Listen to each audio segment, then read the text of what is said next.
The betrayal comes at 6:47 a.m. on a Tuesday, when Maya Rodriguez discovers she has $23.47 to her name again.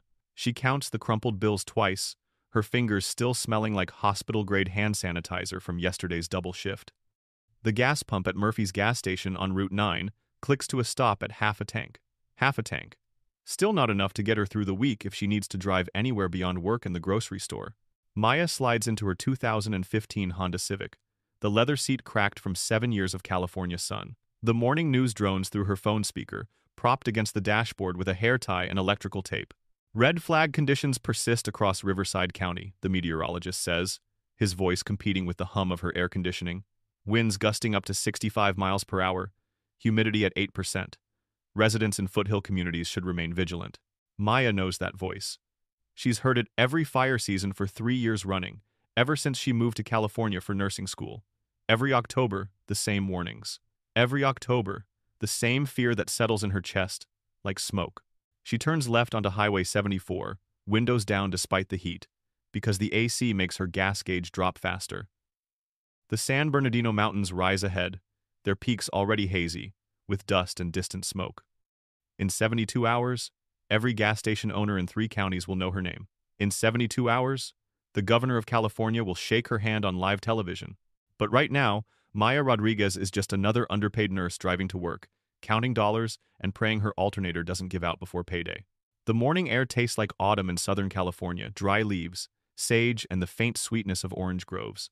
Maya breathes it in, knowing that by afternoon it might taste like ash. Fire season has been unusually quiet this year, which makes everyone nervous. Old-timers at the hospital say quiet seasons are dangerous. All that fuel, just waiting for a spark. Riverside General Hospital appears around the bend, a sprawling concrete complex that looks more like a prison than a place of healing. Maya parks in the employee lot, Section C, where the asphalt is cracked and weeds push through the gaps. She grabs her badge from the console, clips it to scrubs that she washed in the sink last night because the laundromat costs $4 per load. The automatic doors whoosh open, releasing the familiar symphony of a hospital at dawn. Monitoring beeps, squeaking wheels, the soft conversations of the night shift preparing to hand over their charges. Maya breathes in the antiseptic smell that has become as familiar as her own perfume, which she can't afford anymore anyway. Morning, Maya. Sandra Chen, the night charge nurse, looks up from her clipboard. Dark circles under her eyes tell the story of another busy night. Bed 7 needs a new 4. Bed 12 is asking for more pain medication, but he's already at his limit. And bed 15. She pauses, consulting her notes. Mrs. Bed Chen, no relation, came in around midnight with chest pains. EKG looks good, but she's anxious. Maya nods, taking the report with practiced efficiency. Sandra Chen is one of the good ones, a nurse who actually cares about her patients beyond the required charting. Most of the night shift treats the incoming day nurses like inconveniences, rushing through reports to escape before the morning chaos begins. Mrs. Chen in 15, Maya repeats, making a mental note. Chest pains, anxiety, got it. She reminds me of my grandmother, Sandra adds quietly. Kept asking if her son knew where she was. Maya walks toward the nurse's station, her white sneakers making soft squeaking sounds on the polished linoleum. The fluorescent lights hum overhead, casting everything in that particular hospital pallor that makes even healthy people look sick. She drops her purse into her locker combination 1027 1996, her mother's birthday, and pulls out her stethoscope. The metal is cool against her palm. Her grandmother's rosary rests in her right breast pocket, a small weight against her ribs. Abuela Rosa gave it to her the day she left Texas for nursing school, pressing the worn beads into Maya's palm with hands that smelled like masa and vanilla. Para protegerte, mija, she had whispered. To protect you. Maya touches the outline of the rosary through her scrubs, a habit she's developed during difficult shifts. The beads are smooth from decades of prayers, and sometimes she can swear they still carry the warmth of her grandmother's fingers. The morning ritual begins. Maya checks the medication cart, counts controlled substances, reviews the assignment board. 12 patients today, including 2 fresh admits from the emergency department. Room 7. Robert Patterson, 63, diabetic with a foot wound that won't heal. Room 12. James Morrison, 28, motorcycle accident victim recovering from surgery. Room 15. Mrs. Chen, 71. Chest pains and anxiety. Maya makes her rounds, moving from room to room, with the quiet efficiency of someone who has learned to see everything and waste nothing. She adjusts Mr. Patterson's insulin drip, checks his glucose levels, notes the slight improvement in his wound dressing. His wife sits in the uncomfortable visitor chair, knitting what looks like a baby blanket. "For our first grandchild," Mrs. Patterson explains, holding up the pale yellow yarn. "Due in December." Maya smiles. "Congratulations. Mr. Patterson's levels look much better today. Room 12 smells like antiseptic and teenage rebellion. James Morrison has visitors despite the early hour, 3 young men in motorcycle jackets who look like they haven't slept. They speak in whispers, occasionally glancing at the monitors that track their friend's recovery. Pain level?" Maya asks James, checking his chart. "About a 6, he admits. But I don't want to be all dopey when my mom gets here." Maya adjusts his position, shows him how to use the patient-controlled analgesia pump more effectively. "The pain medication helps you heal," she explains. "Don't try to be tough. Be smart." Room 15 is different. Mrs. Chen sits propped up in bed, her gray hair neatly combed despite the early hour. Her eyes follow Maya's movement with the alertness of someone who has spent a lifetime observing details. "Good morning, Mrs. Chen," Maya says softly. "How are you feeling?" "Like a foolish old woman," Mrs. Chen replies, her accent faint but unmistakable. "My chest felt tight, and I panicked. Called 911 like some drama queen." Maya checks her vitals, notes the steady rhythm on the cardiac monitor. "Chest pain is never foolish. You did the right thing." "My son Tom owns the gas station on Route 9, Mrs. Chen continues. "Murphy's Gas. He's probably worried sick. I should call him." Maya pauses. Murphy's Gas. The same station where she bought her half tank of gas an hour ago, where she counts dollars and calculates miles per gallon and wishes she could afford to fill up completely. "I'll make sure he knows you're okay," Maya promises. "But let's wait for the doctor to finish your evaluation first." Mrs. Chen nods, then reaches out to touch Maya's hand. Her fingers are soft, papery, warm. "You have kind eyes," she says. "Like my grandmother. She was a midwife in Taiwan, delivered half the babies in our village." Maya squeezes Mrs. Chen's hand gently. "She sounds like an amazing woman. She always said that healing hands are a gift from heaven, but the heart that guides them, that's a choice." The words settle in Maya's chest, joining the weight of her grandmother's rosary. She finishes Mrs. Past with hast into deet. Chen's assessment, makes notes in the chart, adjusts the angle of the morning sunlight streaming through the window. Small acts of care that don't appear in any medical textbook but somehow matter more than all the technical procedures she's learned. The morning progresses with the familiar rhythm of hospital routine. Medication passes, wound dressings, family conversations. Maya moves between rooms like a conductor, orchestrating a complex symphony, each patient a different instrument requiring different attention. At 10:15 a.m., her phone buzzes with a text from her roommate Jessica. "Weather people are talking about some gnarly winds today. You see the forecast?" Maya glances at her phone between patient visits. The meteorologist's warnings have escalated. Red flag warning, extended through Thursday. Fire danger critical. Residents in mountain communities advised to have evacuation plans ready. She thinks about her apartment in the foothills, a tiny 2-bedroom she shares with Jessica to split the rent. Their complex sits on the edge of what locals call the urban wildland interface, fancy words for the place where houses meet chaparral, where civilization touches wilderness. Beautiful views. Affordable rent. And every October, a little too close to the fire danger zone for comfort. Maya pushes the worry aside. Fire season is part of living in California, like earthquakes and traffic jams. You prepare, you stay alert, and you trust that the professionals know what they're doing. At 11:30 a.m., she takes her break in the small staff lounge, microwaving leftover rice and beans from Sunday's meal prep. Through the window, she can see the mountains more clearly now. The sky has that particular brightness that comes before the Santa Ana winds, crystal clear, almost brittle, like glass that might shatter at any moment. Maya eats quickly, checking her phone for messages. Her mother has sent a photo of the family dog, an ancient Chihuahua named Paco, who spends most of his time sleeping in sunbeams. Her younger brother Carlos has tagged her in a TikTok video about nurses that makes her laugh despite her exhaustion. At home in San Antonio, her family goes about their ordinary Tuesday lives. Her mother works at the elementary school cafeteria. Her father drives trucks for a construction company. Carlos studies engineering at UT San Antonio, living at home to save money and help with expenses. They call Maya their California girl now, teasing her about earthquakes and avocado toast and traffic jams. But Maya knows they worry.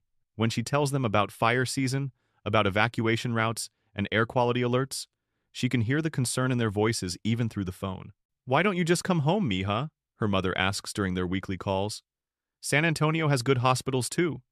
Maya never knows how to explain it. How do you tell your family that you've fallen in love with a place that might try to burn you alive? How do you describe the way the mountains look at sunrise, or the satisfaction of building a career from nothing, or the strange independence that comes from being 3,000 miles away from everything familiar? Her break ends too quickly. Maya throws away her empty container, refills her water bottle, and returns to the controlled chaos of the medical floor. The afternoon brings new admissions, discharge paperwork, and the familiar dance of keeping 12 human beings comfortable, safe, and healing. At 3 p.m., Maya notices something different in the air. The quality of light has changed, becoming sharper, more intense. Through the patient room windows, she can see the palm trees in the hospital courtyard swaying more dramatically. The Santa Ana winds are picking up. Mr. Patterson mentions it first. "Feels like earthquake weather," he says, adjusting his position in bed. "My joints always ache when the pressure changes." Maya checks the weather app on her phone. Wind gusts now predicted at 70 miles per hour. The red flag warning has been upgraded to a red flag event. Fire danger, extreme. At 4:30 p.m., Maya's phone buzzes with an emergency alert. "Fire activity reported Riverside. County monitor local conditions. Be prepared to evacuate if ordered." Maya's stomach clenches. She's received these alerts before, usually for fires burning dozens of miles away. But this one feels different, more urgent. She steps into the hallway and calls Jessica. "Hey, did you get that fire alert?" Maya asks. "Yeah, and I can see smoke," Jessica replies, her voice tight with worry. "Maya, it's not far. Maybe 5 miles east of us? The whole sky is turning orange." Maya closes her eyes. 5 miles east would put the fire right in the Santa Ana River Valley, where the wind could push it west toward the foothills, toward their apartment complex, toward thousands of homes built in the shadow of the mountains. "Start putting important stuff in your car," Maya tells Jessica. "Just in case. I'll try to get updates from the nurses here, some of them live up that way too." "Are you coming home?" Maya looks around the medical floor. 12 patients, including Mrs. Chen, who reminds her of her grandmother, including Mr. Patterson, waiting for his son to visit, including James Morrison, still recovering from surgery. "I can't leave right now," Maya says. "But if they call evacuations for our area, don't wait for me. Just go." "Maya, promise me, Jess. Don't wait." Maya hangs up and immediately regrets the sharpness in her voice. Jessica is her closest friend in California, the roommate who brought her soup when she had the flu, who helped her study for her nursing boards, who splits grocery costs down to the penny because they both understand what it means to count every dollar. But Maya also knows what it means to have responsibilities that extend beyond herself. She thinks of Mrs. Chen's soft hands, Mr. Eversixt, Patterson's wife knitting baby blankets, James Morrison's friends keeping vigil. These people didn't choose to be in the hospital today. They didn't choose to be vulnerable when disaster strikes. The afternoon shift continues, but with an undercurrent of tension that grows stronger by the hour. Maya notices other nurses checking their phones more frequently. Conversations in the hallway are punctuated with words like evacuation routes and go bags and pet carriers. At 5:15 p.m., the hospital's emergency communication system crackles to life. "Attention all staff. This is Dr. Richard Kellerman, Chief Medical Officer. We are currently monitoring fire activity in the eastern portions of our service area. At this time, the hospital is not under evacuation orders. Continue normal operations while remaining alert to changing conditions. Department heads should review emergency protocols.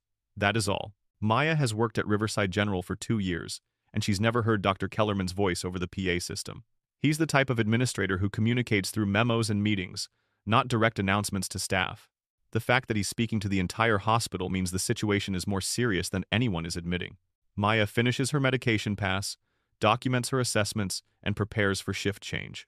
The evening nurse who takes her patients is Maria Santos, a veteran with 15 years of experience and the calm demeanor that comes from seeing everything twice. "Crazy day," Maria comments, reviewing the report sheets. "My husband says he can see the fire from our house in Norco. Looks like it's moving fast. How fast? Maya asks. Maria shrugs. Fast enough that he's loading the horses into trailers. Just in case. Maya's heart skips. If people are evacuating livestock, the fire is moving faster than official reports suggest. Animals have instincts about these things. They know when to run long before humans make announcements and draw evacuation zones on maps. Maya's shift officially ends at 7 p.m., but she lingers, helping Maria get oriented to the more complex patients. Mrs. www.com. Chen is scheduled for discharge in the morning, pending one more set of cardiac enzymes. Mr. Patterson's infection is responding well to antibiotics. James Morrison will probably transfer to a rehabilitation facility within the next few days. At 7:30 p.m., Maya finally gathers her belongings from her locker. Her phone shows 17 missed calls from Jessica, 6 text messages, and 4 more emergency alerts. The most recent alert makes her blood run cold. Mandatory evacuation order Riverside County zones, 712 leave immediately fire approaching residential areas. Maya's apartment complex is in Zone 9. She runs to the parking lot, her hands shaking as she unlocks her Honda. The sky to the east is no longer blue. It's orange, red, black at the edges where smoke meets twilight. The air smells like burning sage and fear. Maya's phone rings as she starts her car. Jessica's name appears on the screen. Maya, where are you? Jessica's voice is tight with panic. They're evacuating our whole area. I'm at the community center with about 200 other people. The fire jumped the highway. I'm leaving the hospital now, Maya says, putting the call on speaker as she navigates out of the parking lot. Did you get our important stuff? Some of it. Your nursing school certificates are in my car, and your grandmother's jewelry box. But Maya, the fire department says nobody can go back. The roads are closed. Maya stops at the parking lot exit, processing this information. Her apartment with her furniture, her clothes, her nursing textbooks, her photos from home might be gone by morning. Everything she's built in California reduced to ash and memory. Are you safe? Maya asks. Yeah, I'm safe, but scared. Maya, it happened so fast. 1 minute we were watching the smoke in the distance, and the next minute there were flames on the ridge behind our complex. Maya wants to drive toward the evacuation center, to find Jessica and make sure she's okay. But traffic is backing up on Highway 74, and she can see flashing lights in the distance, emergency vehicles heading toward the fire, not away from it. Maya makes a decision that will change everything.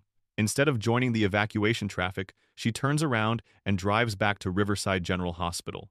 The emergency department parking lot is chaos. Ambulances lined up, 3 deep red lights flashing in the smoky twilight.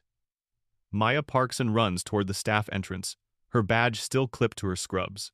Inside, the hospital has transformed. The emergency department is packed with people, evacuation center overflow, minor burns, smoke inhalation, elderly residents who couldn't get to official shelters. The air conditioning system is working overtime, but the smell of smoke seeps through anyway. Maya finds Maria Santos in the hallway, looking overwhelmed. Maya? What are you doing here? I thought you went home.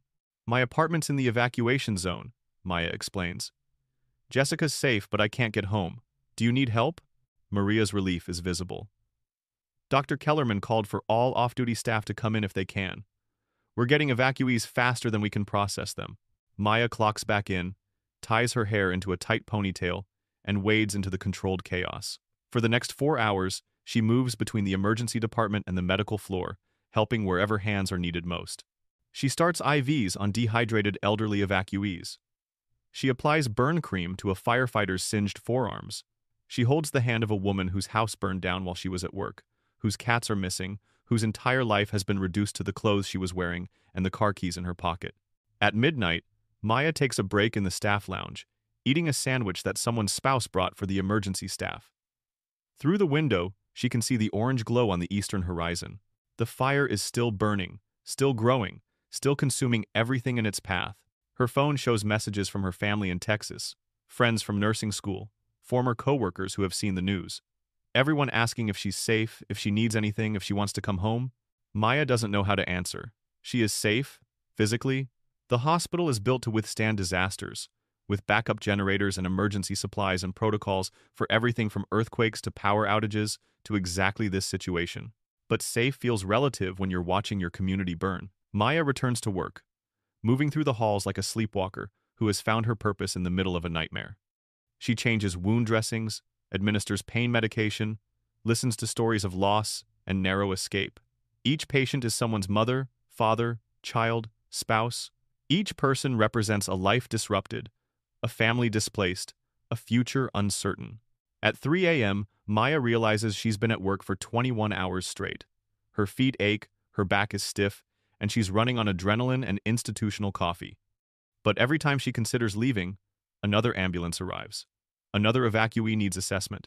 Another family member needs information about their loved one. Dr. Kellerman appears in the medical floor hallway at 3:30 a.m., looking like he's aged 5 years in one day. His usually perfect hair is disheveled, his tie loose, his white coat wrinkled. "Rodriguez," he says, consulting his clipboard. "You were supposed to end your shift 8 hours ago." "Yes, sir," Maya replies. "But with the evacuation situation?" "I appreciate the dedication, Dr. Risanov." Kellerman interrupts. "But we have protocols for a reason. Staff fatigue leads to medical errors. Go home and get some rest." Maya almost laughs. "Sir, my home is in the evacuation zone. I don't have anywhere to go." Dr. Kellerman studies her for a moment, as if seeing her clearly for the first time. Maya wonders what he sees: a young nurse who can't afford to live far from fire danger, who counts gas money and works double shifts and keeps her grandmother's rosary in her scrub pocket for luck. "There's a cot set up in the family conference room," he says finally. "Get a few hours of sleep, then we'll reassess staffing needs." Maya nods, but she doesn't move toward the conference room. Instead, she checks on Mrs. Chen, who is sleeping peacefully despite the chaos throughout the hospital. Her cardiac monitor shows a steady rhythm, and her color looks good. Maya adjusts her blanket, dims the overhead light, and makes a note in her chart. In the hallway, Maya encounters Tom Chen, Mrs. Chen's son. She recognizes him immediately, the man who runs Murphy's gas station, where she bought half a tank of gas that morning. Was it really only this morning? It feels like a lifetime ago. "How is she?" Tom asks quietly. "Stable," Maya reports. "Her cardiac enzymes look good.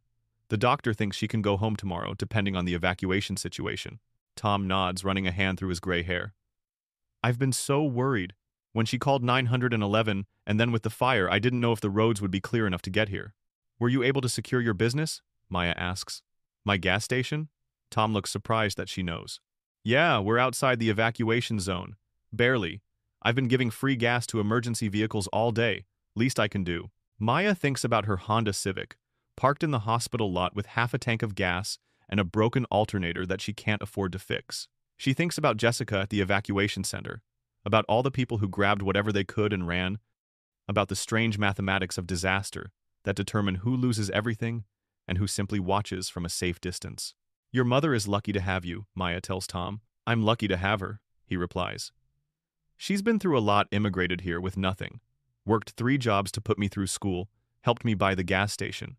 Toughest woman I know." Maya thinks about her own mother, 3,000 miles away, probably watching the California fire coverage on the news and worrying about her daughter. She thinks about her grandmother's rosary, about hands that heal, about choices that define who you become when everything falls apart. At 4 a.m., Maya finally lies down on the cot in the family conference room.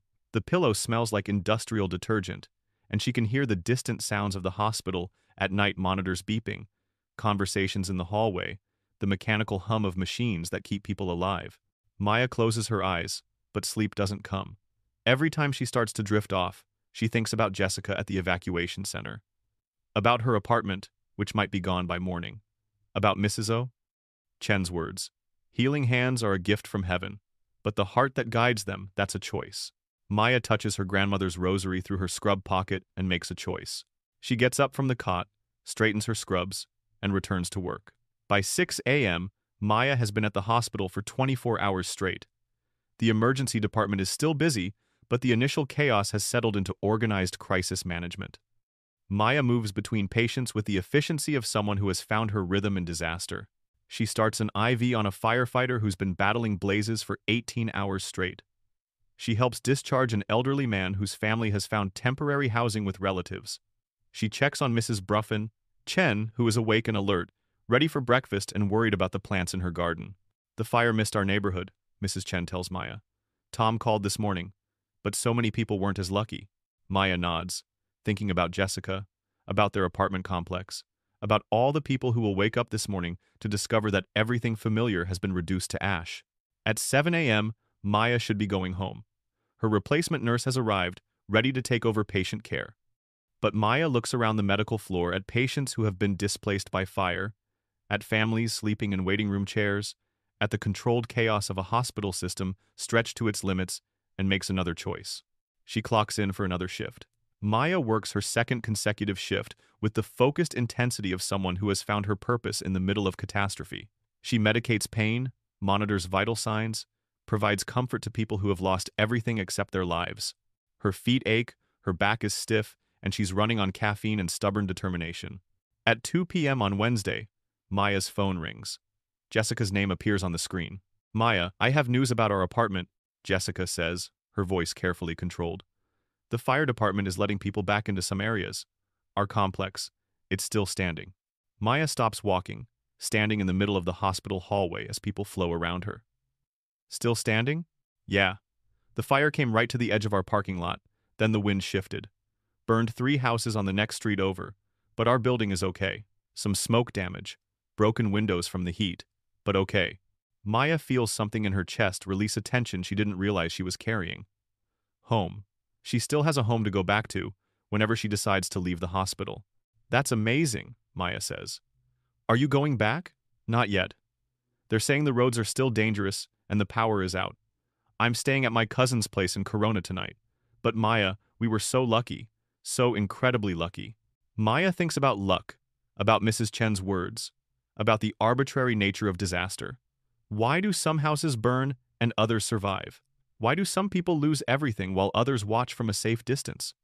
What separates tragedy from narrow escape? "I'm glad you're safe," Maya tells Jessica. "I'm going to stay at the hospital tonight. They still need extra staff." "Maya, when was the last time you went home? Or slept in a real bed?" Maya considers this question.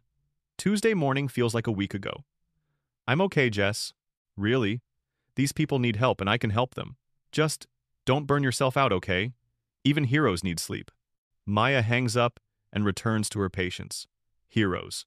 The word feels strange, oversized, like clothing that doesn't fit. Maya doesn't feel like a hero.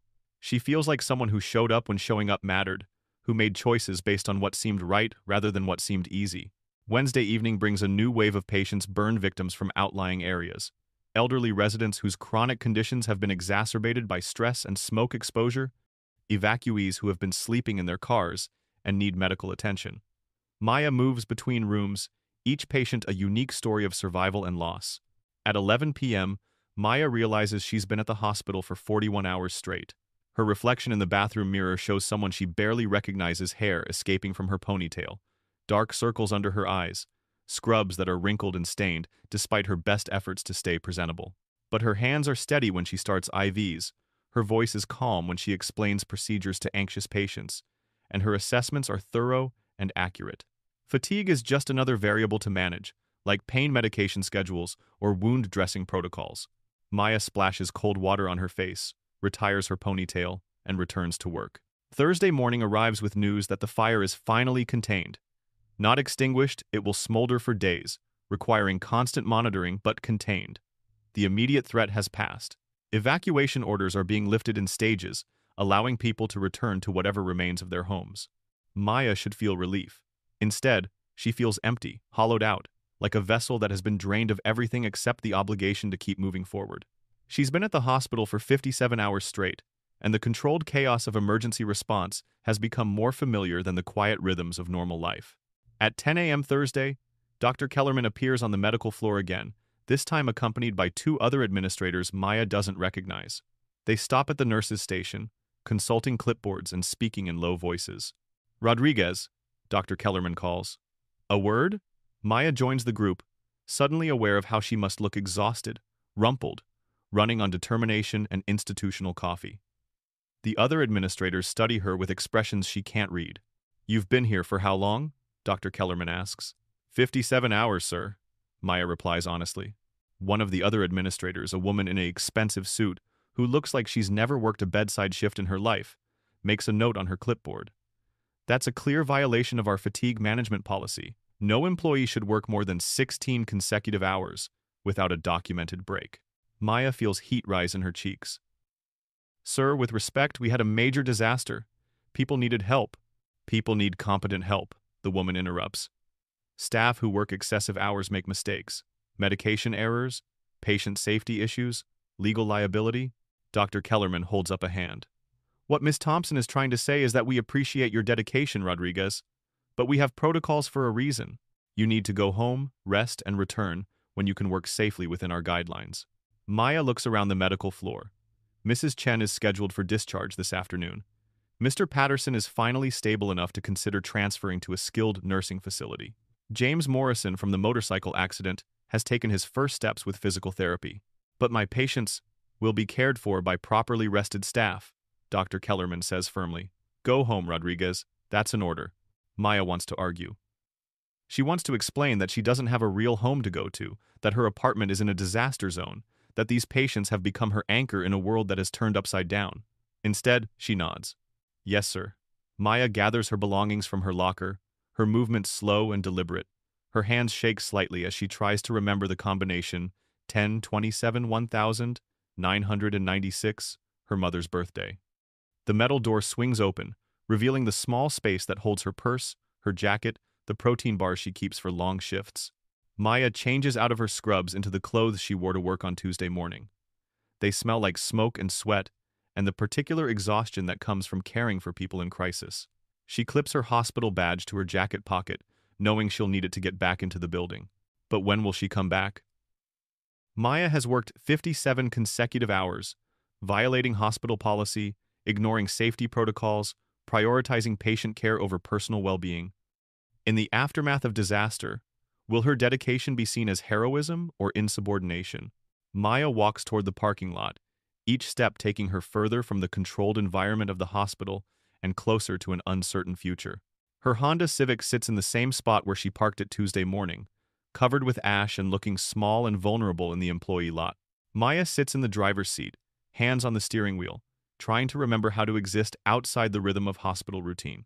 For 57 hours, her world has been defined by medication schedules, vital sign assessments, and the immediate needs of people in crisis. Now she's supposed to return to normal life, as if normal life still exists. Maya's phone shows dozens of messages from family, friends, and coworkers. Her mother has called 6 times. Her brother Carlos has sent 17 text messages. Jessica has shared photos of their apartment complex, showing the smoke damage and broken windows, but also the miraculous survival of their building. Maya starts her car grateful that the alternator holds steady and drives toward home. The roads show signs of the disaster, ash in the gutters, emergency vehicles parked along the shoulders, signs directing people to evacuation centers and resource distribution sites. Her apartment complex looks like a war zone. Windows are boarded up. Yellow tape blocks access to several buildings, and the parking lot is full of cars that belong to residents who evacuated and haven't yet returned. Maya parks next to Jessica's Honda and walks toward their unit. The front door is unlocked. Maya steps inside, and the smell of smoke hits her immediately. Not the pleasant wood smoke of a fireplace, but the acrid smell of burning plastic, insulation, and fear. Their furniture is covered with ash, and the living room carpet squelches under her feet from the water used to protect the building. Maya stands in the middle of what used to be home, trying to reconcile this damaged space with her memories of normal life. 2 days ago, she and Jessica were arguing about whose turn it was to buy groceries. Now their apartment looks like the set of a disaster movie, and Maya feels like a stranger in her own life. Maya takes a shower in lukewarm water. The gas water heater was shut off during the evacuation and changes into clean clothes. She lies down on her bed, which is damp from smoke but still recognizably hers, and tries to sleep. But sleep won't come. Every time Maya closes her eyes, she thinks about Mrs. Chen's steady heart rhythm, Mr. Patterson's wife knitting baby blankets, James Morrison taking his first steps.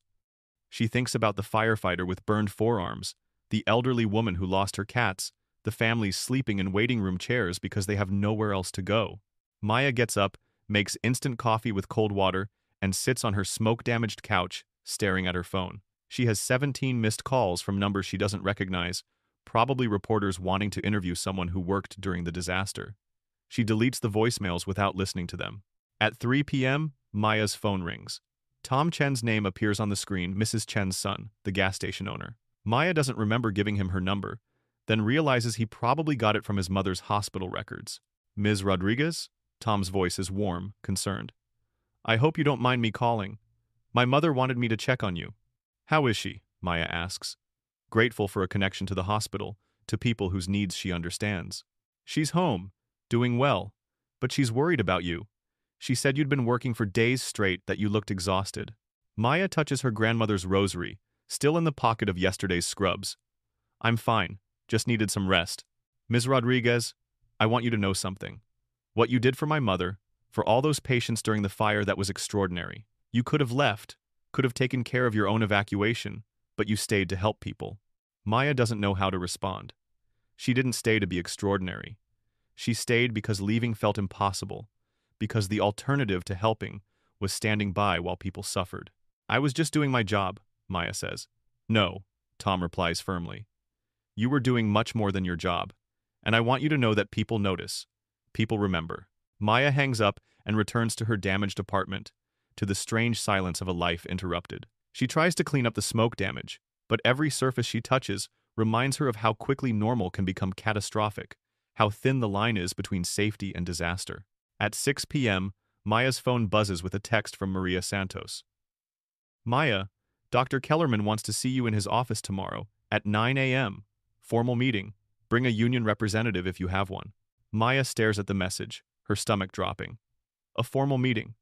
Union representation. These are not words associated with commendation or gratitude. These are the words that precede termination, discipline, consequences for violating hospital policy. Maya sets her phone aside and tries to eat dinner canned soup heated on the stove because the microwave was damaged by smoke.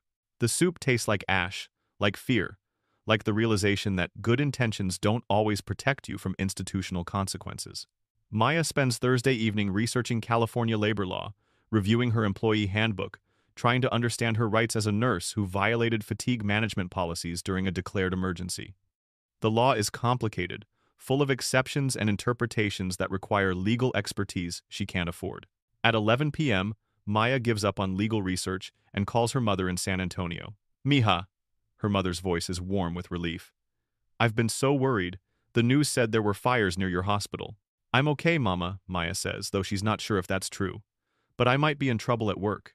Maya explains the situation, the 57 consecutive hours, the violated policies, the formal meeting scheduled for tomorrow morning. Her mother listens without interrupting, making the small sounds of concern and empathy that have comforted Maya since childhood. You did the right thing, her mother says finally. Sometimes the right thing gets you in trouble, but it's still the right thing. I might lose my job, Mama, and I can't afford to lose my job. Then you'll find another job. There are hospitals everywhere, Mija. But there's only one you, and you have to be able to live with the choices you make. Maya falls asleep on the smoke-damaged couch, her phone charging on the coffee table, her grandmother's rosary still in her scrub pocket from yesterday's shift. She dreams about hospital corridors that stretch on forever, about patients who need help that she can't provide, about fires that consume everything except the obligation to keep moving forward. Maya wakes at dawn on Friday, her back stiff from sleeping on the couch, her mouth tasting like smoke and anxiety. She showers again, trying to wash away the smell of disaster, and dresses in the most professional outfit she owns. Black slacks, white blouse, jacket she bought for job interviews 2 years ago. Maya arrives at Riverside General at 8:45 a.m., 15 minutes early for her meeting with Dr. Kellerman. The hospital looks normal again. The emergency department parking lot is back to its usual controlled chaos, and the halls smell like antiseptic instead of smoke. Maya stops at the nurse's station on the medical floor, ostensibly to check on Mrs. Chen's discharge, but really to see familiar faces, to remind herself why she made the choices that have led to this moment. Maria Santos looks up from her charting. Maya, how are you feeling? Like I'm about to be fired, Maya admits. For working too hard? For helping people during a disaster? Maria shakes her head. That would be insane. But Maya knows that institutions have their own logic, their own priorities, their own ways of defining heroism and insubordination. What looks like dedication to a bedside nurse might look like liability to a hospital administrator. At 9 a.m. sharp, Maya knocks on Dr. Kellerman's office door. His secretary, a woman Maya has never spoken to but sees in the halls, opens the door with a sympathetic smile. Ms. Rodriguez, Dr. Kellerman is waiting for you. Maya steps into the office, which looks like every hospital administrator's office she's ever seen. Diplomas on the wall, family photos on the desk, bookshelves filled with medical journals, and management textbooks.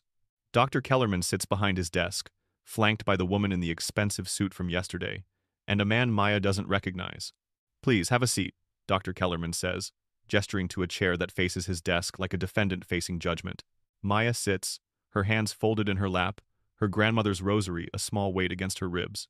She thinks about Mrs. Chen's words, "Healing hands are a gift from heaven, but the heart that guides them, that's a choice." "Ms. Rodriguez," Dr. Kellerman begins, "you're here because of serious violations of hospital policy during the recent fire emergency. Specifically, you worked 57 consecutive hours without proper breaks, exceeding our fatigue management guidelines by more than 300%. Maya nods. "Yes, sir. These policies exist for important reasons," the woman in the suit, Miss Sue. Thompson adds, "Patient safety, legal liability, accreditation standards. When staff work excessive hours, they make mistakes. Medication errors increase. Judgment becomes impaired." "I understand," Maya says, though she wants to argue that her judgment was fine, that her patients received excellent care, that sometimes human need matters more than institutional policy. "However," Dr. Kellerman continues, and Maya's heart skips at the word however, "we also recognize that the fire emergency created extraordinary circumstances. Our normal staffing protocols were inadequate for the patient surge we experienced." The man Maya doesn't recognize opens a folder. "Ms. Rodriguez, I'm David Park from Human Resources. We've reviewed your personnel file, your performance evaluations, and the patient outcomes from your extended shift. Despite the policy violations, your patient care was exemplary. Zero medication errors, comprehensive documentation, positive feedback from patients and families." Maya blinks. This isn't the conversation she expected. "The question," Ms. Thompson says, "is how to address the policy violation while recognizing the exceptional circumstances and outcomes." Dr. Kellerman leans forward. "Ms. Rodriguez, we're prepared to offer you a choice. You can accept a formal reprimand for violating fatigue management policy, which will be placed in your personnel file, but will not affect your employment status. Or," Maya waits, "or you can accept a promotion to charge nurse for our new emergency response team. The position comes with additional training, higher pay, and the responsibility to develop protocols for extended disaster response shifts." Maya stares at Dr. Kellerman, processing this unexpected turn. A promotion for violating policy? "The emergency response team is a new initiative," David Park explains. "Based on lessons learned from this fire emergency, we need experienced nurses who can work effectively under extreme conditions, who can make good decisions when normal protocols don't apply, who can stay calm when the world is falling apart," Ms. Thompson adds, and Maya hears something like respect in her voice. Maya thinks about the last 4 days, the controlled chaos of the emergency department, the satisfaction of providing care when it mattered most, the way purpose can sustain you when everything else falls apart. "I'd like some time to consider," Maya says. "Of course," Dr. Kellerman replies. "Take the weekend. Let us know Monday morning." Maya stands, shakes hands with each person in the room, and walks out of the office feeling like she's stepped through a doorway into a different version of her life. Yesterday, she was afraid of losing her job. Today, she's being offered a promotion.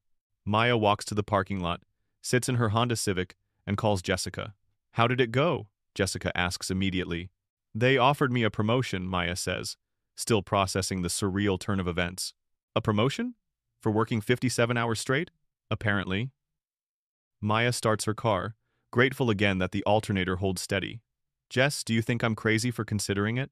"Crazy how?" Maya drives slowly through the hospital parking lot, past the emergency department, where she spent 4 days learning what she was capable of under pressure. For wanting to do this again, for wanting to be the person who shows up when showing up matters. Maya, you've always been that person. Even in nursing school, you were the one who stayed late to help struggling students, who volunteered for the hardest clinical rotations. This job would just make it official. Maya drives home through streets that still show signs of the disaster emergency vehicles, cleanup crews, residents returning to damaged homes with the particular body language of people assessing loss. But there are also signs of recovery. Businesses reopening, children playing in yards, the ordinary rhythms of life reasserting themselves.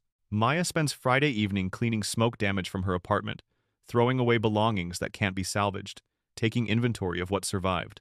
Most things can be replaced: furniture, clothes, kitchen appliances. But some things can't: photos, letters, the small objects that carry memories and meaning. Maya finds her nursing school diploma in a frame on her bedroom dresser, The glass cracked but the document intact. She traces her finger over the raised seal. Remembering the ceremony 2 years ago, the pride in her parents' faces, the sense of beginning something important. Maya also finds her grandmother's jewelry box, smoke-damaged but intact. Inside, wrapped in tissue paper that smells like her grandmother's perfume, is the silver locket her grandmother gave her for graduation. Maya opens it to reveal 2 photos, her grandmother as a young woman, and Maya in her nursing school graduation cap. Maya puts on the locket, feeling the weight of inheritance and expectation. Her grandmother would have understood the choice she made during the fire emergency. Her grandmother would have stayed too. On Saturday morning, Maya drives to Murphy's gas station on Route 9. She needs gas, and she wants to check on Tom Chen to make sure his business survived the disaster without major damage. The gas station looks normal, pumps working, convenience store open, the familiar rhythm of people filling their tanks and buying coffee. Maya parks next to pump 3 and gets out of her car, breathing air that still carries a faint scent of smoke but no longer tastes like fear. "Miss Rodriguez!" Maya turns to see Tom Chen walking toward her, his face breaking into a wide smile. He looks older than she remembered, with gray hair and laugh lines around his eyes, but he moves with the energy of someone who has survived something difficult and come out grateful. "Mr. Chen, how are you? How's your mother?" "She's wonderful thanks to you. But please call me Tom, and I have something for you." Tom leads Maya into the convenience store, past the aisles of snacks and drinks and motor oil. Behind the counter, he opens a folder and pulls out a newspaper clipping. "Local paper ran a story about hospital staff during the fire," Tom explains. "Mentioned you specifically. Nurse works 57 consecutive hours, violates policy to save lives. My mother saw it and wanted me to save a copy for you." Maya looks at the newspaper clipping, seeing her own name in print for the first time. The article is short, just a few paragraphs about hospital response during the emergency, but it mentions her dedication and the positive patient outcomes despite policy violations. "I don't know if this helps or hurts me," Maya admits. "I'm supposed to decide Monday whether to accept a promotion or a reprimand." Tom laughs. "Ms. Rodriguez, Maya, you saved my mother's life, not just medically, but emotionally. She told me how you stayed with her, how you made sure she felt safe when everything was chaos. That's not something you can put in a policy manual." Maya pays for her gas a full tank this time, because she can afford it with her last paycheck and prepares to leave. Tom stops her at the door. "Maya, wait. I wanted to ask you something. What made you stay? When you could have evacuated, when you could have taken care of your own safety, what made you choose to help strangers instead?" Maya considers the question, thinking about her grandmother's rosary, about Mrs. Chen's steady heartbeat on the cardiac monitor, about the arbitrary nature of who needs help and who can provide it. "I don't think I made a choice," Maya says finally. "I think the choice made me." Maya drives home thinking about choices and consequences, about the difference between doing what's required and doing what's right. The emergency response team position would mean more responsibility, higher pay, and the opportunity to develop protocols for the next disaster, because there will always be a next disaster in California. But it would also mean signing up for more 57-hour shifts, more decisions made under extreme pressure, more situations where policy conflicts with human need. Maya isn't sure she's ready for that level of responsibility, that degree of professional risk. On Sunday afternoon, Maya calls her mother. "I've been thinking about what you said, Mama, about doing the right thing even when it gets you in trouble." "And what do you think, Mija?" Maya looks out her apartment window toward the mountains, which are still hazy with smoke but no longer orange with active fire. "I think I want to be the kind of person who shows up when showing up matters, even if it's complicated." "Then you have your answer." Maya spends Sunday evening researching emergency response nursing, reading about disaster protocols and fatigue management and the complex intersection of human compassion and institutional policy. The more she reads, the more she understands that the emergency response team position isn't just a job, it's a calling that requires someone willing to work at the edge of normal protocols, someone comfortable with the gray areas between policy and practice. Maya thinks she might be that person. On Monday morning, Maya arrives at Dr. Kellerman's office at 9 a.m., wearing the same professional outfit, but feeling different, more certain, more purposeful. She knocks on the door and enters when invited. "Miss Rodriguez," Dr. Kellerman says, rising from his chair. "Have you made your decision?" "I have," Maya replies. "I'd like to accept the emergency response team position." "Doctor," Kellerman smiles, the first genuine smile Maya has seen from him. "I was hoping you'd say that. The position starts in 2 weeks, which will give you time to complete the additional training requirements." Maya shakes hands with Dr. Kellerman, signs the paperwork that David Park presents, and officially accepts a promotion that originated from violating hospital policy. The irony isn't lost on her. As Maya leaves the administrative offices, she stops at the medical floor to check on her former patients. Mrs. Maya leaves the administrative offices. Chen has been discharged, but Maya learns that she sent flowers to the nurse's station with a note.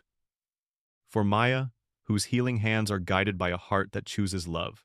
Mr. Patterson has been transferred to a rehabilitation facility, where his infection has cleared and his prognosis is excellent. His wife left a baby blanket for Maya, pale yellow yarn, soft as a prayer, knitted with the steady rhythm of hope. James Morrison went home on Saturday, walking on his own, surrounded by the friends who kept vigil during his recovery. He left a note thanking Maya for pushing him to be smart instead of tough, for showing him that accepting help is its own form of courage. Maya sits in her car in the hospital parking lot, holding Mrs. Blank, Patterson's baby blanket, and thinking about the strange mathematics of disaster, how loss and generosity exist side by side, how crisis reveals both the worst and best of human nature, how ordinary people become heroes simply by refusing to look away when others are suffering. Maya's phone buzzes with a text from Jessica. Coffee? I want to hear about the promotion. Maya drives to their usual coffee shop, a small place near their apartment complex that somehow survived the fire without damage. Jessica is already there, sitting at their regular table by the window, 2 cups of coffee waiting. So, Jessica says as Maya sits down, tell me everything. Maya explains the emergency response team position, the additional training, the higher pay, the responsibility for developing disaster protocols. As she talks, she realizes how excited she is about the opportunity, how ready she feels to take on this new challenge. You know what this means, right? Jessica says. What? You'll be able to afford a full tank of gas. Maya laughs, the first genuine laugh she's had in a week. That's what you're focusing on? I'm focusing on the fact that you found a way to turn your biggest professional mistake into a career advancement. That's either brilliant or completely insane. Maya touches her grandmother's locket, feeling the weight of inheritance and expectation. Maybe both. They sit in comfortable silence, drinking coffee and watching the world return to normal outside the window. Children walk to school, parents head to work, businesses reopen with signs advertising fire sale discounts that would be funny if they weren't so literal. Maya's phone rings. Tom Chen's name appears on the screen. Maya, I hope you don't mind me calling again. I wanted to let you know about something. What's that? My mother and I were talking, and we want to do something to thank the hospital staff who helped during the fire. We're organizing a community appreciation event, free gas for all healthcare workers, barbecue lunch, that sort of thing. Would you be willing to speak? Just a few words about what it was like from the hospital side? Maya looks at Jessica, who is listening with raised eyebrows. Public speaking isn't Maya's strength, but the gesture touches her deeply. I'd be honored, Maya says. Perfect. It's this Saturday at noon right here at the gas station. And Maya, bring your appetite. My mother is making enough food to feed half the county. Maya hangs up and explains the community event to Jessica, who immediately volunteers to help with setup. As they make plans, Maya realizes that something has shifted in her understanding of community, of belonging, of what it means to build a life in a place that might periodically try to burn you out of it. The week passes quickly. Maya completes her first emergency response team training session, learning about incident command structure, disaster triage protocols, and the legal protections available to healthcare workers who operate outside normal guidelines during declared emergencies. The training is intense but fascinating, taught by nurses and paramedics who have responded to earthquakes, hurricanes, and terrorist attacks. Maya learns that disaster nursing is as much about improvisation as it is about protocol, about making good decisions with incomplete information and limited resources. The most important thing, explains Dr. Rate, Sarah Martinez, the training coordinator, is knowing when to follow the rules and when to break them intelligently. Policy exists to guide decision-making, not replace it. Maya thinks about her 57 consecutive hours during the fire emergency, about the patients who benefited from her decision to stay, about the strange alchemy that transforms violation into virtue under the right circumstances. On Friday afternoon, Maya receives a call from a local television reporter wanting to interview her for a story about disaster response nursing. Maya politely declines, explaining that she's not comfortable being the face of something that involved so many people's efforts. But the attention makes Maya realize that her story has resonated beyond the hospital, beyond her immediate community. People seem hungry for examples of individuals who choose service over safety, who demonstrate that ordinary people can rise to extraordinary circumstances. Maya isn't sure she deserves that level of attention, but she's beginning to understand that heroism isn't about deserving recognition. It's about doing what needs to be done, when it needs to be done, regardless of recognition. Saturday arrives with perfect October weather, clear skies, light breeze, no red flag warnings. Maya drives to Murphy's gas station, arriving to find the parking lot transformed into a community festival. Banners reading, "Thank you healthcare heroes," hang between lampposts, and the smell of barbecue fills the air. Maya parks and walks toward the crowd, immediately recognizing faces from the hospital nurses from different departments, respiratory therapists, housekeeping staff, security guards, people she knows from the controlled chaos of healthcare, now gathered in the bright sunshine of gratitude and celebration. Tom Chen approaches with a woman who must be his mother, small, elegant, with the same kind eyes that Maya remembers from the hospital room. "Maya," Mrs. Chen says, taking both of Maya's hands in hers. "Thank you for everything. Not just the medical care, but the kindness, the way you made me feel safe when I was scared." Maya feels tears in her eyes, unexpected emotion rising in her chest. "You helped me too, Mrs. Chen, more than you know." The event is simple but perfect. Free gas for any healthcare worker who presents their hospital ID. Barbecue plates served by volunteers from local churches. A small stage where Tom Chen introduces Maya as the nurse who worked 72 hours straight because she couldn't bear to leave people who needed help. Maya's speech is brief and heartfelt. She talks about the privilege of caring for people during their most vulnerable moments, about the way crisis reveals the best in both patients and caregivers, about the community of healthcare workers who showed up day after day during the emergency. "We didn't do anything special," Maya concludes. "We just did our jobs with a little extra love. And that's something any of us can choose to do, any day, whether there's a disaster or not." The crowd applauds, and Maya steps down from the small stage feeling lighter, more connected to her community and her profession than she has since arriving in California 3 years ago. As the event winds down, Maya fills her Honda Civic with free gas, a full tank, no counting dollars, no calculating miles per gallon. Tom Chen insists on checking her oil and cleaning her windshield, treating her car like it belongs to visiting royalty. "Your alternator sounds a little rough," Tom observes. "Bring it by next week, and I'll take a look." "No charge," Maya protests, but Tom waves away her concerns. "Maya, you gave my mother 12 hours of compassionate care when she needed it most. I can give you 12 minutes of car maintenance." Maya drives home with a full tank of gas, a repaired relationship with her community, and a new understanding of what it means to choose service over safety. Her apartment still smells faintly of smoke, and some of her belongings remain smoke-damaged, but the space feels like home again, not just a place where she sleeps between shifts, but a launching point for a life built on purpose and connection. That evening, Maya calls her family in San Antonio, sharing stories from the community appreciation event and explaining her new position with the emergency response team. "I'm proud of you, Mija," her father says, his voice warm with emotion. "You found a way to use your gifts to help people. That's all any parent wants for their child." Maya touches her grandmother's locket, thinking about inheritance and expectation, about the ways that love travels across generations and geography. Her grandmother's healing hands have become Maya's healing hands, guided by the same choice to put service before safety, compassion before convenience. "I love you all," Maya tells her family, "and I'm exactly where I need to be." Maya hangs up and sits in her smoke-damaged living room, planning her future in a place that might periodically try to burn her out of it, but has also shown her what she's capable of when ordinary circumstances demand extraordinary response. Outside her window, the San Bernardino Mountains are dark against the star-filled sky, no longer glowing with fire but still carrying the memory of recent disaster. Maya knows there will be other fires, other emergencies, other moments when she'll need to choose between policy and compassion, safety and service. Maya also knows what choice she'll make. 3 months later, Maya Rodriguez stands in the parking lot of Riverside General Hospital at 6 a.m. on a Tuesday morning, preparing for another shift as the new charge nurse for the emergency response team. Her Honda Civic purrs quietly. Tom Chen replaced the alternator at no charge, and the car runs better than it has in years. Maya's bank account shows a balance that would have seemed impossible 6 months ago.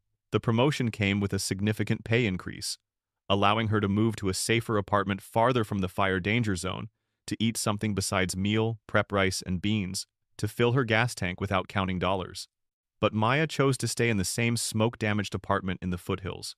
She likes the view of the mountains, the affordable rent, the reminder that safety is always relative and that ordinary life exists at the intersection of beauty and danger.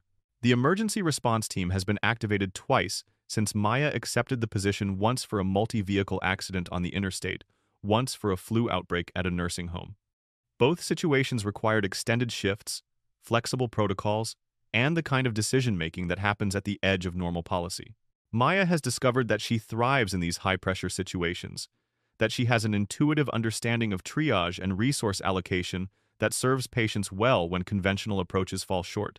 Her team includes nurses from different departments, all cross-trained in emergency response protocols, all comfortable with the gray areas between regulation and improvisation. This morning brings news of a winter storm system approaching Southern California, not the fire danger of autumn, but the flood and mudslide risks that follow fire season like a seasonal script. Maya reviews the emergency response protocols she helped develop, checks supply levels, confirms contact information for staff who can be called in if normal shifts prove inadequate. Maya no longer fears the possibility of working 57 consecutive hours. She knows her limits, trusts her judgment, and understands that sometimes extraordinary circumstances require extraordinary commitment. The key is choosing when to push those limits and when to maintain normal boundaries. At 7 a.m., Maya receives a text from Tom Chen. Stormwatch activated. Free coffee for all hospital staff today. Stay safe out there. Maya smiles, thinking about the networks of support that sustain people through crisis and recovery.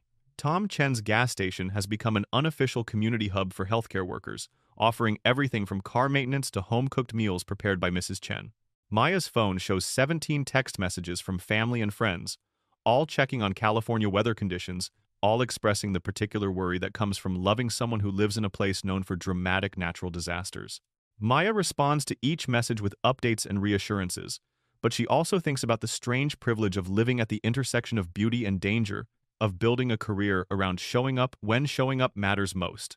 At 8 a.m., Maya clocks in for another shift at Riverside General Hospital, wearing scrubs that smell like hospital-grade detergent instead of smoke, carrying her grandmother's rosary in her breast pocket, ready for whatever the day might bring. Maya Rodriguez has learned that heroism isn't a single moment of dramatic action. It's a series of small choices made over time. The choice to stay when leaving would be easier, the choice to care for strangers as if they were family, the choice to build a life around service, even when service comes with professional risks and personal costs. Maya has also learned that community forms around people who make those choices consistently, that gratitude creates its own economy of support and reciprocity, that ordinary people become extraordinary simply by refusing to look away when others are suffering. As Maya begins her rounds, checking on patients who have been entrusted to her care, she thinks about Mrs. Chen's words from that first morning of the fire emergency. Healing hands are a gift from heaven, but the heart that guides them, that's a choice. Maya touches her grandmother's rosary through her scrub pocket, feels the weight of inheritance and expectation, and chooses love over fear, service over safety, connection over convenience. Outside the hospital windows, the San Bernardino Mountains rise against the California sky, beautiful and dangerous, familiar and unpredictable, home to someone who has learned that the best life is built not in spite of risk, but because of the opportunities that risk creates for courage, compassion, and community. Maya Rodriguez drives home at the end of her shift with a full tank of gas, a repaired relationship with uncertainty, and the deep satisfaction that comes from work that matters. Tomorrow will bring new challenges, new opportunities to choose service over safety, new chances to discover what she's capable of when ordinary circumstances demand extraordinary response. Maya is ready.